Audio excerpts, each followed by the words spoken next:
me na me se mbebonyom ama party a me je ho efida me de sa video tu mu no amanfo hya se FM etwet me se me hwe na manfa nwum bi ama won kirem se bi a me mmonyum ma MPP ana me mmonyum ma di se manyum wi wo kana se me mfa nwum bi ama abra fa party bu ho omo ntwe omo nte ase enye sa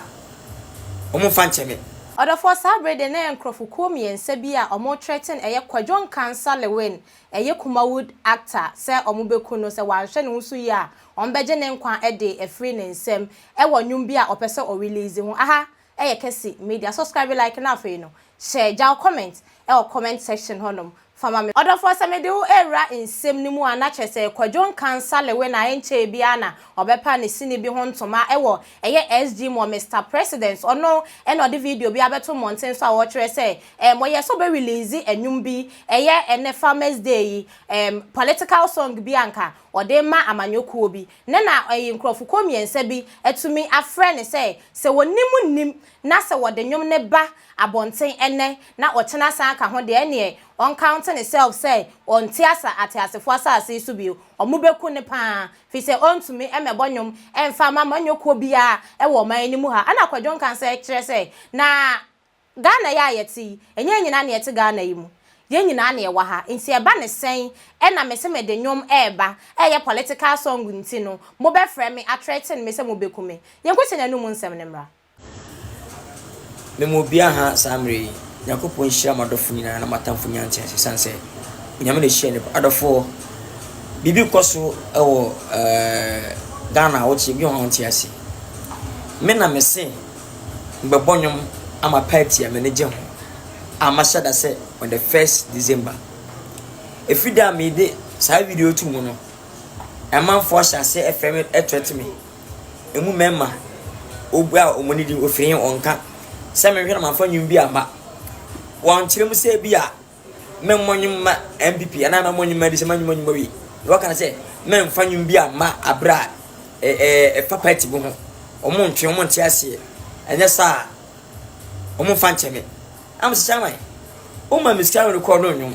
me na manya menwum ana me se me de ba mabba ma party ba ko sabe e de bone wom from since day that day na video no tumu no up to now and na make say the platform so o ma me ne boys miensa weje no no weje no makasa se o ma me ne ma me mfa nwum bia machina na nya ago no mudi na menti ase enti wiase no wetini pa nyina adwan ba kwa na sabudi ufuo ele mini ufuo enti se ma bonyum e de ma say party mpanifo ba kwa nya kana na nya eti say de pakro no nte kana ha onye kana mu mpanifo ni bi ana enya kana party menti ase ade nti na menti fa nyane ma na na tu ana pacho mu ba kwa wo ya sa ade no betua studio no ka studio no wajime $1,005 I say $1,005 almost 16,000 appear spending a bobit no never try that jam the studio ko enum ne tua ni potwe no ma me eni nipa o ma me lewis ni na wosa kwesa na agikire me to ametu ni nyina betua ni panaka ne se ne be china me fa nwene ma anya se china I'm telling you emfi e china no pa no enkosi na wi ara na nyimre no na nwene dem I'm telling you won't me nyawe eno no me de ba abontene say MPP say NDC say CPP say PNC say ya fafam top me no na ba abontene e ba won't me nyebe ntimi foko at least bi wanga na o makwa campaign just platform so no matimi atoto o mo at least e jina platform so e campaign tutu we no matimi atoto na me se me bonye keke e da mani pa no bani be na waye me de baba mo bia so ni matem de diankopon Kenya ntagana ha me de mas yankopon sha madofo mo mfulu me na modom na mo dom wait for me wachina infa na pano check na pano check awia check nyimre sabetuma na twende bo na nyimre hete upompo ya bo nyimo no Ghana ye nyina ye dia ye wu ha na besie ye nyaska ha na etie me mo bia ha samre Yakopon share madofo nyina na matamfo nyantense sanse onyame na share ne adofo bibi koso ewo Ghana wo chi bi on tiase me na mese mbebonyom ama party am ne je ho ama shada se on the 1st December efida me de sa video tu mu no emanfo sha se FM etwet me emu memma obua omoni di ofirin onka se me hwe na manfa nwum bi ama wan kirem se bi a memmonyum ma MPP ana memmonyum ma di se manyum wi no kana se memfa nwum bi ama abra fa party bu ho omo ntwe omo ntia se enye sa omo fa ncheme am se chamai o ma miska record no nwum me na manya me nwum ana me se me de ba ma ba ma party ba ko sabe e de bone wom from since day that day na video no tu mu no up to now and na make say the platform so on ma menne boys nyensa weje no no weje no makasa se on ma menne ma me mfa nwum bia machina na nya ago no mudi na menti ase enti wiase no wetini nipa nyina aduan ba akwa na sabudi ufuo ebe mini ufuo enti so ma bonyum e de ma say party mbanifo ba akwa na kana na nyete say nipa kro no nte Ghana ha wonye Ghana mu mpanifo ni bi ana enye Ghana party menti ase adenti na menti fanwe ne ma na tu ana pacho mu ba kwa wo ya sa de no betua studio no ka studio no wajime $1,500 I say $1,500 almost 16,000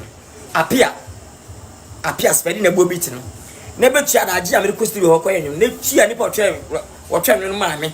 eni nipa o ma me Lewis nyina wosa kosa na agi kire me to ametu ni nyina betua nipa na ka na se na be kina me fa no ma anya sa kina I'm telling you emfi a kira no pa no enkosi na wi ana na nyimre no na nwene dem I'm telling you